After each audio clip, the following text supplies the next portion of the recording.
வணக்கம். பாண்டியன் ஸ்டோர் சீரியலில் பெரிய வில்லன் மாதிரி காமிக்கிறது யாருன்னா குமாரத்தான் அப்படின்னு காமிப்பாங்க. ஆனால் இந்த பக்கம் பார்த்தீங்கன்னா இந்த சுகன்யா, இந்த மயில் இவங்கெல்லாம் பண்ணுற அக்கிரமங்களுக்கு அளவே இருக்காது. பாண்டியன் பண்ணுற அக்கிரமத்துக்கே அளவு கிடையாதுன்னு வைங்களேன். செந்தில் பண்ணுற அக்கிரமத்துக்கும் அளவு கிடையாது.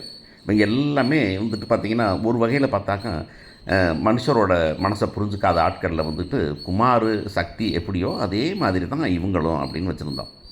ஆனால் என்ன ஆச்சுன்னா இன்றைக்கி எபிசோடில் பார்த்தீங்கன்னா விஷயம் மயில் இன்னும் பொய் சொல்கிறத நிறுத்தலை அப்படிங்கிறத ப்ரூவ் பண்ணுறாங்க. ஹோட்டல் அப்படின்னு ஆரம்பித்து அப்படியே அப்படியே மாற்றுறாங்க. இன்னும் புருஷன் வந்து அவ்வளோ பண்ண கொடுப்பாரும், ஏங்க இந்த தப்பனா நான் பண்ணிட்டேங்க அப்படின்னு வந்துட்டு இதோடு முடிஞ்சதுங்க கணக்கு அப்படின்னு சொல்கிறதுக்கும் இந்த பொண்ணுக்கு வந்துட்டு தைரியம் இல்லை அப்படின்னு சொல்கிறத விட வந்துக்கிட்டு அதான் வில்லத்தனம் அப்படின்னு சொல்கிறது. சுகன்யா நேற்றுக்கு வந்துக்கிட்டு அந்த பழைய வீட்டுக்காரரை பார்த்து அசந்து நொந்து போய் வந்துட்டு அந்த பையன்கிட்ட நல்லா பேசின மாதிரி இருந்தால் திருந்திருமோ அப்படின்னு நினச்சாக்க, நான்லாம் திருந்துறதாவது அப்படின்னு காலையிலேயே வந்து தன்னுடைய அடுத்த கணக்கை ஆரம்பிச்சிருச்சு நம்ம மீனாவோட சேர்ந்துட்டு அப்படிங்கிறதையும் பார்க்குறோம் நம்ம.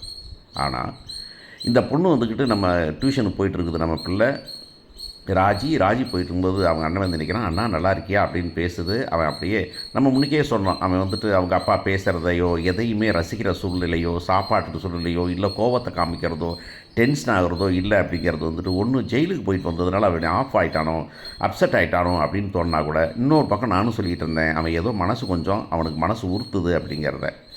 இப்போ வந்து இங்கே கேட்குறான், ராஜி என்னது நான் தான் அவன் வந்து அரசி வந்துட்டு கல்யாணம் நான் எப்படி முடிச்சனோ அந்த மாதிரி தான் உன் கல்யாணமும் அப்படிங்கிறத நான் சொன்னேன். அப்படிங்கிறப்ப வந்துட்டு நீ ஏன் நம்ம வீட்டுக்கு வந்துடக்கூடாது அப்படின்னு கேட்கும்போது அந்த பொண்ணு சொல்லுது, உன்னே மாதிரி இல்லை கதிர் வந்து என்னை வந்து கல்யாணம் முடிக்கும்போது எனக்கு பிடிக்காது தான், ஆனால் வந்துட்டு என்னை அப்படியே கையில் வச்சு தாங்குறாரு, எனக்காக என்ன வேணாலும் செய்கிறேங்கிறாரு. நீ கூட்டிகிட்டு போய் அரசியை வச்சுருந்ததுக்கும் நான் வந்துட்டு இந்த வீட்டில் இருக்கிறதுக்கும் கம்ப்ளீட் டிஃபரன்ஸ் இருக்குதுன்னா நீ அப்படிலாம் நினைக்காது, நான் அந்த வீட்டெலாம் வர முடியாது, குடும்பமே என்னை தாங்குது அப்படின்னு சொல்லும்போது இந்த பையன் அதுக்கு வந்துட்டு வெறுப்பை காமிக்காமல் அவன் டக்குன்னு வந்துட்டு சரி நான் பண்ணது தப்பு, அந்த பண்ணிடக்கூடாது, நான் அரசிக்கிட்ட சாரின்னு சொல்லிடு அப்படின்னு சொல்லும்போது பரவாயில்லை அப்படின்னு தோணுது நமக்கு. இந்த சுகன்யா மாதிரியும் அந்த அந்த அந்த மயில் மாதிரி இல்லாமல் அட்லீஸ்ட் நல்ல மனுஷனாக இருக்கானே குமார் அப்படின்னு நினைக்கும்போது நமக்கே சந்தோஷமாக இருக்குது. தப்பு செய்கிறது பெரிய விஷயம் இல்லை, ஆனால் தப்பு பண்ணுறதை உணர்ந்து அவனாக திருந்துறது அப்படிங்கிறது ரொம்ப பெரிய விஷயம் அப்படிங்கிறத இந்த குமாரை வச்சு காமிக்கிறது ரொம்பவே நல்லாயிருக்கு. பார்ப்போம் எப்படி